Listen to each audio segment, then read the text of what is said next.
बहुत से लोग कहते हैं कि रमज़ान में पढ़ा हुआ कुरान किसी का नहीं होता, इसको इसाले सवाब नहीं किया जा सकता।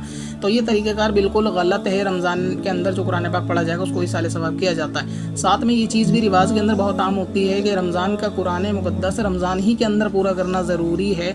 तो ये भी बिल्कुल गलत है। लोगों के अंदर जो मशहूर हो चुका है और इस मशहूरियत की वजह से हाल ये होता है कि लोग आखिरी रोज़ों के अंदर कुरान को 1 या 2 कुरान पूरा करने की वजह से गलत और उल्टा सीधा कुरान पाक पढ़ते चले जाते हैं। एक यानी बहस व मुबाहसा का एक तरीके से माहौल बन जाता है कि एक दूसरे की ज़िद और बहस के अंदर मामलात ये करते हैं। शुरू में क्या होता है कि पहला रोज़ा होता है तो 2-2 पारे पढ़ने के बाद जल्दी जल्दी करते हैं, फिर 15-16 के बाद एक दूसरे के पड़ोस में भी इंफॉर्मेशन निकालना शुरू कर देते हैं। ये शुरू कर देती है कि उसके वहाँ कितने सिपारे हो गए, उसके 2 हो गए तो फिर अभी 3 हमको आज करने, उसने सहरी में कल 3 पारे पढ़े तो मुझे 4 पढ़ने। तो एक उसकी ज़िद वाली बहस के अंदर कुरान मुक़द्दस जो है पढ़ा जाता है। तो बेहतर ये है कि आप अल्लाह ताला की रज़ा के लिए पढ़ें। और रमज़ान का कुरान पाक अगर रमज़ान में शुरू करा तो उसको रमज़ान में ख़त्म करना ज़रूरी नहीं है।